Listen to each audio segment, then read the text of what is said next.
For Mutia and for Sijan. You started your career as a child wonder tulad ni Eli, ni KD. Kayo, nakikita nyo ba yung sarili nyo sa mga child actor na mga nakakasalamuha ninyo?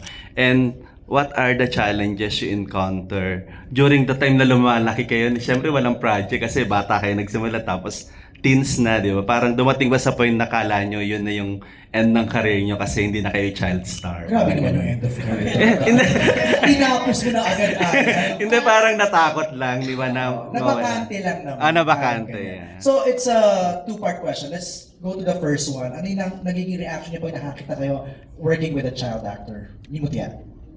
Si Jan, go ahead. Ako po kasi... Tinatakot nila. Ay, hindi po Lagi ko nga tinuturuan si KD ng mga magagandang asal, Ah? ng mga kabutihan, ng magandang work ethics.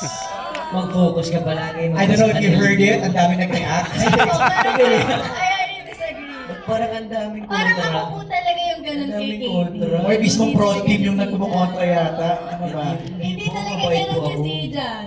Sa na lang. Ano lang?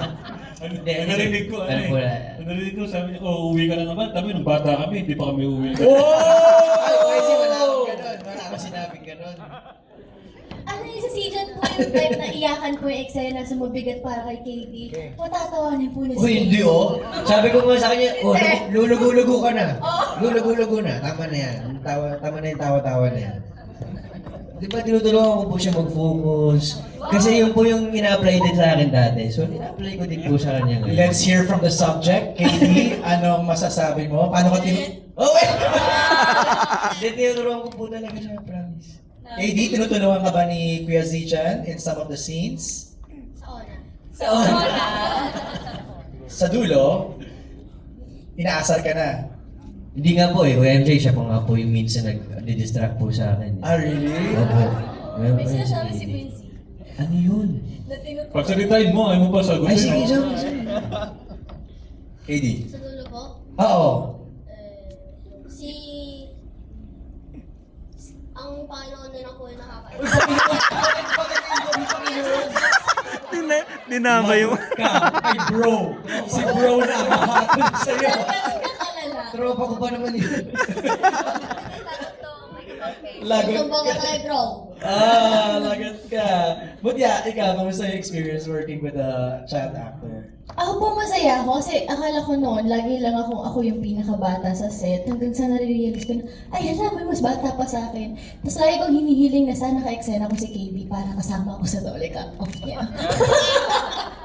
Pero grabe po, masaya ako na parang may mga bata rin na nabibigyan ulit ng opportunity to do this kind of project na ganito kaganda at ganito kalaki na project mo. Kaya ayun, I'm so happy and proud of you. And the other part, go ahead. Nakapila? Okay. Gusto ko natin po idagdag kasi nakakausap ko po yung mama ni KD at sobrang natutuwa po ako dahil meron po siyang magulang na supportive sa kanya. Dahil sabi po ni KDA sa akin na parang ito daw talaga yung pangarap niyang gawin, gusto niyang umarte. So sabi sa akin nung nanay niya na, sige, supportahan po namin si KD. Kaya nakakatuwa po na makarinig ng gano'n sa isang magulang na gustong supportahan yung anak sa gusto niyang gawin. The support system is really important. The second part of Alan's question was, ano yung ginawa daw ninyo yung medyo parang, growing up, medyo nag-puberty, adolescent, nabakante ng konti. Huwag na yung end of career. Sorry. Z, nabakante ka nga ba? Ako honestly, di lang po ako nagkaroon ng mga teleserye. Okay. Pero may mga ako MMKs, mga ipaglaban mo, mga ganun po. Like mga 2 shooting days. Pero para po sa akin, naging malaking factor po siya para sa career ko. Kasi nagkaroon po ako ng opportunity na mag-explore ng mga iba't ibang roles. Kahit ganun lang, ganun lang yung span of time po niya. Yan. Na nagkaroon po ako ng first week, may ganito akong role, tapos second week, iba naman. Kumbaga na-explore ko po siya. Yun ang naging parang transition period mo, ano? Yes po, parang naging workshop ko po siya kumbaga. Nice. Yan. Mutya, ikaw naman. Ano po ulit yung tanong? Parang ano daw yung parang ginawa mo nung time na parang medyo nabakante? Okay. Opo. Hindi naman din po. Actually, ang pinaka-rest lang po na nagawa ko is nung nag-pandemic po. Before ako mag 16, 15, parang ganun po. How old are you now?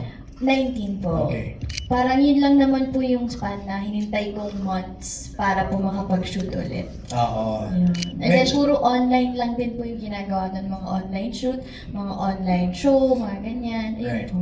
Nice. Alan? Thank you, MJ. Okay na si Alan. Okay.